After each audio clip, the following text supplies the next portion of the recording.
Michael Cofield. I called in because, kind of felt like talking to my good old buddy Ellis. That's all. Kind of miss you a little bit of mine. But I'm a middle school band director. Going into this is now my 8th year teaching. I've taught high school and a couple of years on the college level also. Straight out of college, out of Norfolk State in 2011, I taught in Charlotte, North Carolina at Garinger High School for 3 years. Went back to Norfolk State, got my master's, and then ended up down here in Palm Beach County at the Great Lakeshore Middle School, home of the Roadrunner band. All right, I'm sure there's some kids right now listening that's losing their minds at. Yeah. So, shout outs to them. So what was your instrument that you played, or like, what is your favorite instrument to teach since you teach band? Well, my primary instrument, if my students tell it, they call it my wife because they don't see me without it. But my primary instrument is my tuba. My secondary instrument is baritone, but of course, like any music educator, you learn to play every single instrument. You become proficient in all of them. I'm not going to say learn to play them, but you become proficient in it enough to teach it. But my favorite instrument to teach, and I'm sure Miss Stephanie Sanders would love to hear me say this, my favorite instrument to teach is flute.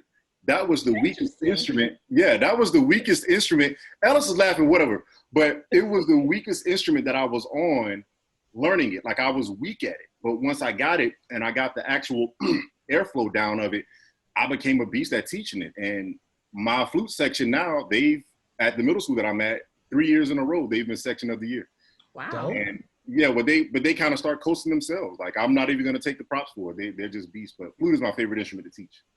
See, I can't. The reason why I'm laughing is because you remember that one semester that Adams had me on flute because I was just recuperating from a lip injury. So like, oh, where you play some flute?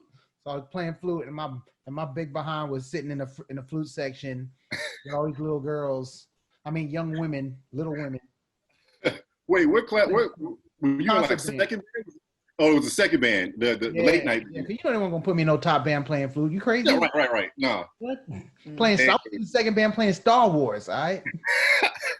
Struggling. We're playing half note and quarter note patterns and missing notes. Mm-hmm. I might have to talk to you offline about some flute techniques. No, since I called in so we can have a conversation, right? So I think you need to tell the people. I could not pick up the flute to save my life, and I probably should have because the saxophone was really heavy, so I didn't like playing that. But yeah, I probably should have picked the flute or the piccolo. But I'm not gonna show you for real, but I literally have a flute sitting out right behind me, and I keep it out. I keep every instrument that I teach here. Well, I used to until school started back. But so you fluted and fluted. Wow. Anywho, next question. I agreed to keep it PG, so I'm gonna continue to do that. But I didn't. No. Okay. How has the pandemic affected your band room or your virtual, classroom now? This is the second week we've been in school. We started last week. We were supposed to start August 21st, we were supposed to start the second week in August, but they pushed it back. It's affected me now. Going into the second week now, I see it's doing me justice. It's helping me as a band director because the first 2 to 3 weeks of school, my kids aren't touching instruments anyways. I'm still trying to distribute stuff, making sure I got all of my forms straight, making sure the kids are renting instruments, making sure I got my instrumentation straight and everything, lesson plans, music copied and everything like that. So because of the pandemic, it's helped my band class and my band program drastically. Already within this first week and a half, my music theory with my band is already up quicker, like a couple of weeks faster than what it would be in class. Wow. My music appreciation, that's just music appreciation. I mean, it's general music. So, I get in there, dibble, dabble, laugh, joke, show them some stuff. I'm off. But it's definitely helped my band class, except for they haven't touched the instruments. So. True. Well, I mean, yeah, I was not expecting that answer. Really, because, doing band together is just, the first thing to think about is, how, you got to be interactive. You have to be engaging with those students. You have to, sometimes be hands-on with these instruments and not to have that and it's just like, you know, in a platform like this, it's crazy, but theory is going to take them a lot further than just being able to play the instrument. Correct. Because if I was in the classroom, my main thing and their main thing, of course, is I want an instrument in my hand, and I want an instrument in my hand. And you know as well as anybody else, the better musicians, you know, it takes time. You take that instrument away, and you get down to the actual pedagogy of just the mouthpiece or just, you know, breathing techniques and stuff like that. It breaks down a lot of fundamentals before you put that instrument in their hand. Because when you put that instrument in their hand, the only thing they care about is what? Making a sound on it. They don't care if they sound good or not. So this pandemic is really slowing me down also. So it's helped me. Like I said, other than having the instruments there, that's really the only thing. Okay, so that's what's up. All right, so let's set the scene. So pandemic or no pandemic. So you wake up in the morning, you get dressed, you get ready, you're driving to work, you're in your office, you're waiting for that first bell to start, and you're listening to a song to get you hyped for the day. What is that song? This is so cliche, but almost every morning in my band room before first period, I have Behold blasting in my room. And I do mean blasting in my band room. Behold is blasting. Get them young. Get them while they're young. Yeah, but you know, I had one girl say, Mr. Cofield, can you play the sword music? I'm like, sword music? What's sword? She says it sounds like pirates and stuff like that. And I was like, well, yeah, I guess. Well, yeah. I mean, it's middle school. But I blast Behold. I like Snoop Dogg, but of course I can't play Snoop Dogg even in the classroom. So I don't play that. I got a clean version somewhere. Yeah. But most likely it's anything from my old school playlist, man. OJ's Earth, Wind & Fire, Michael Jackson, LTD, you name it, man. I mean, pretty much what our band director played when we were getting into band. Pretty much. Wow, that explains a lot. What? Why I'm old? Yeah. Both of y'all.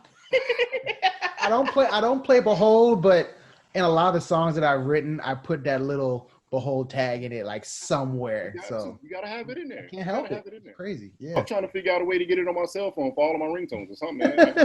I just gotta hit a tritone. Just give it to me. True. So this is just something I am dying to know. I'm really afraid of these questions. I don't know. You're with Ellis, so you're an extension of Ellis. I just have a fear. Anytime Ellis called, when he called me earlier, I was like, I don't know if I want to pick up this phone, but okay, good. That's why you didn't pick up the phone the first time. No, I really didn't see the call. Schmuck. Yeah, this is just something that you probably already do, or you probably already have an idea of what you want to do with it. But because we don't have kids, we don't know how this works. But how are you disciplining or planning to discipline your students, being that you're in a virtual environment? I live by one code in my classroom. And when I got interviewed for this job, they asked me this question. They said, well, how are you going to deal with unruly kids? My response is, I'm not going to deal with them. They're going to deal with me. And, you know, it's very simple. You know, you can't do anything without discipline.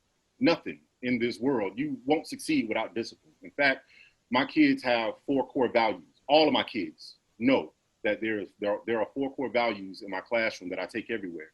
And I make it a hashtag on my band page. And it's DARC. And it's discipline, attitude, responsibility, and composure.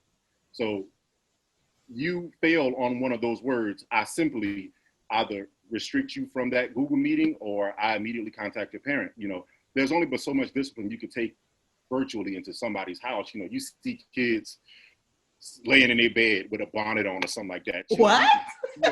Yeah, you see that? Like what? You know, I'm gonna be very transparent right now.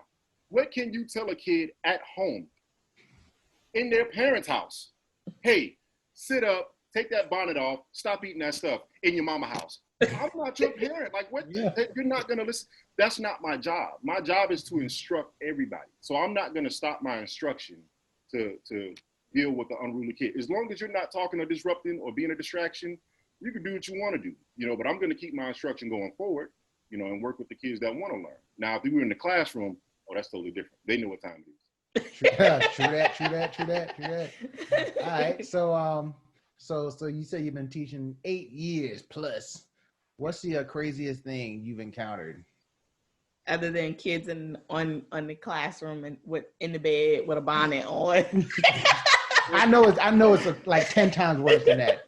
Oh, it's I think every band director, if there are any band directors watching this feed, and you saw my head drop, I mean, Ellis, me and you, let's just think back to Stranahan. The stories we have as students. So imagine me as a band director. Like I said, I've taught high school, middle school, and college. The craziest story that I feel comfortable telling is, I'm not going to say where I was or what school I was at, but I had a student that came to my class completely incoherent, really inebriated. And they were really trying to hold it together. And I'm just like, I'm fresh out of college. Like, I'm like, Gang recognized games like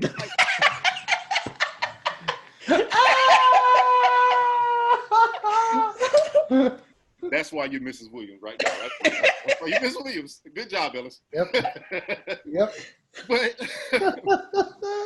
I was just looking at him and I was just like, man, I got to get this kid out of here. So I got him out of here. I got him out of my class and I talked to him outside in the hallway and I said, man, you need to get your stuff together. He opens his book bag. It's an entire liquor store in that book bag. Then in his other book bag, he had, all of his books and stuff like that. So he had 2 book bags with him. That by far, I was pretty terrified because that was my first year teaching out of college. And I was like, I'm going to jail because this kid is in my class. Distributing liquor. Wow. A band director has been supposedly arrested for giving a minor. Like, what? I was shocked, man. I was scared.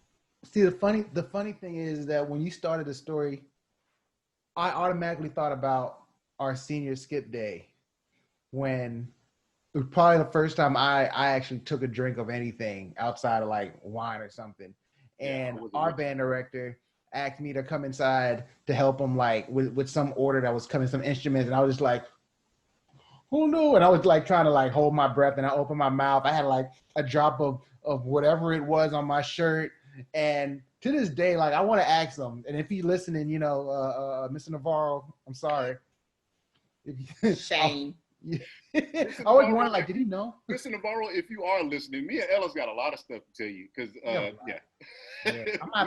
gonna have to send this to him personally, like, hey, you're gonna enjoy this. Wow. Master Drill, come here, Master Drill. Oh gosh, yeah, that used to terrify me. I'm just like, oh no, this is either gonna be a compliment or I'm doing some push-ups. Oh yeah, all day. Any advice for teachers adjusting to this new normal? My only word of advice is don't overwork yourself. Don't bend over backwards for something that's not gonna last forever. This is just a phase that everybody's going through. Old teachers, veteran teachers, young teachers, brand new teachers. Everybody's going through it, man, and everybody's getting their feet wet in this process. So nobody knows exactly what's going on or exactly what to do. No matter how much admins want to harp and jump on you and say you need to do this and you got to do this. And I know I'm speaking to a lot of teachers out there that probably feel the way that I feel, but it is really overwhelming. It's overwhelming. The amount of time that I spend sitting right here on this exact computer, for the first time, I've had this computer for years. I've never heard the fan kick on this thing until I started teaching virtually last week. Wow. That's how hot this thing has gotten. And, it's a lot of paper trails that they try to keep on you to make sure that you're doing stuff. And, I do it, but I do it to what they ask me to do. I don't try to go over because, it's just too much. The kids are burnt out too. Everybody's burnt out. So it's just a process that we all kind of need to just slowly guide through. Pace yourself.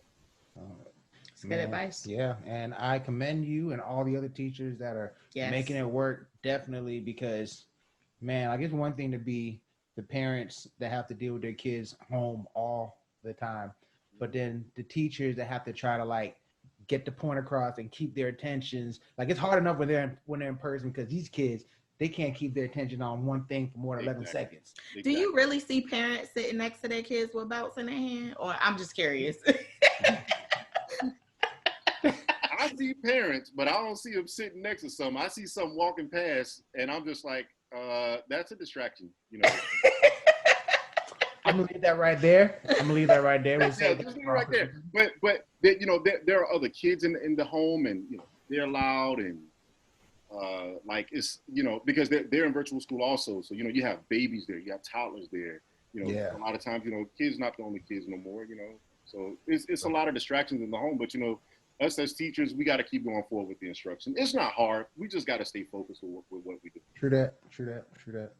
All right. So we're winding down. I want to go ahead and give people the opportunity to follow you or anything that you want people to you know, pay attention to. I know you mentioned you had your school page or your band page. Yeah. Go ahead and tell us any place we can follow you at. Okay, so my school page, the actual band page that my kids have, it's kind of been a little inactive lately, of course, because of the virus. But you can follow them at Roadrunner Band 100 on Instagram.